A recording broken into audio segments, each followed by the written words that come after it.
Hai guys, perkenalkan saya Dwi Herlita Tuang. Saya merupakan mahasiswa dari program studi pendidikan agama Kristen IAKN Manado. Nah teman-teman, pada kesempatan kali ini saya teman-teman, saya ini merupakan mahasiswa semester 3 kelas BPAK. Jadi dalam video kali ini saya ditugaskan untuk menjawab pertanyaan yang ada di atas ini untuk memenuhi tugas mata kuliah saya sebagai nilai akhir UAS saya dengan mata kuliah Etika Kristen. Nah, untuk itu simak videonya sampai dengan selesai, oke? Hai teman-teman, pada kesempatan kali ini saya akan membahas sebuah dilema etis yang sering terjadi dalam dunia pendidikan. Jadi pada cerita kali ini ada seorang guru yang sudah mengabdi selama 5 tahun di sebuah sekolah di desa terpencil. Kemudian tiba-tiba ia mendapat tawaran bekerja di sekolah yang lebih besar, yaitu di kota dengan tentunya gaji yang lebih tinggi dan kesempatan yang lebih luas untuk berkembang. Nah, namun di sisi lain sekolah di desa itu sangat membutuhkan tenaga pendidik seperti dirinya. Pertanyaannya di sini teman-teman adalah tempat manakah yang sebaiknya dipilih oleh sang guru?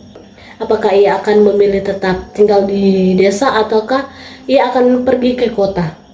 Nah, kita bisa melihat bahwa guru ini berada dalam dilema moral antara dua hal yang sama-sama baik, yaitu yang pertama, pengabdian sosial, yaitu tanggung jawab untuk tetap membantu anak-anak di desa yang kekurangan tenaga pendidik.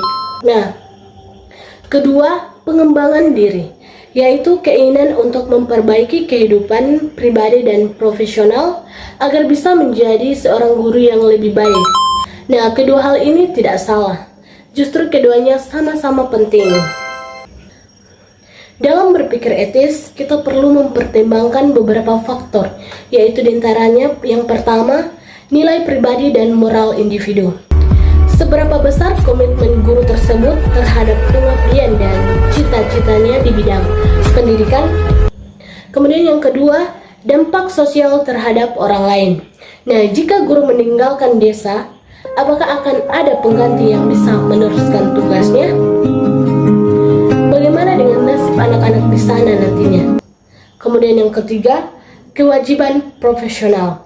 Jadi sebagai guru, ia juga punya tanggung jawab untuk terus belajar dan mengembangkan kemampuan. Dengan bekerja di kota, ia bisa memperoleh ilmu baru yang nantinya dapat dibagikan kembali. Kemudian yang ketiga, keadilan dan keseimbangan.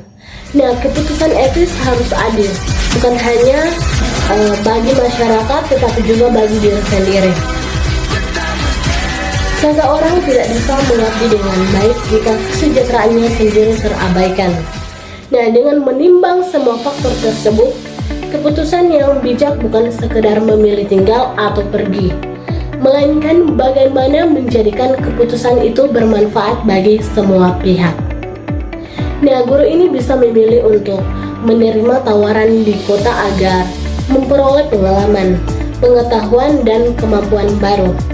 Namun ia sebaiknya tetap memiliki niat untuk kembali ke desa atau berkontribusi dari jauh, misalnya dengan melatih guru-guru desa atau membantu program pendidikan di daerah asalnya. Dengan begitu ia tetap mengembangkan diri sekaligus menjaga semangat pengabdian sosial. Inilah bentuk keputusan etis yang seimbang dan bertanggung jawab. Dari kasus ini kita belajar bahwa berpikir etis berarti melihat masalah dari berbagai sudut pribadi, sosial, dan profesional. Keputusan yang baik bukan hanya menguntungkan satu pihak, tetapi membawa manfaat yang berkelanjutan bagi banyak orang. Etika bukan sekedar tentang benar atau salah, tetapi tentang kebijaksanaan dalam melihat kebaikan yang lebih besar. Sebagai penutup, kalau dipikir-pikir, hidup itu seperti mengajar. Setiap pilihan adalah pelajaran baru, dan setiap pelajaran membawa kita ke tempat yang lebih baik. Jadi, apapun yang dipilih sang guru, tinggal di desa atau pergi ke kota, yang penting ia tetap belajar, tetap berbagi, dan tetap menjadi cahaya bagi sekitarnya. Demikianlah yang boleh saya sampaikan pada kesempatan kali ini. Sekian dan terima kasih.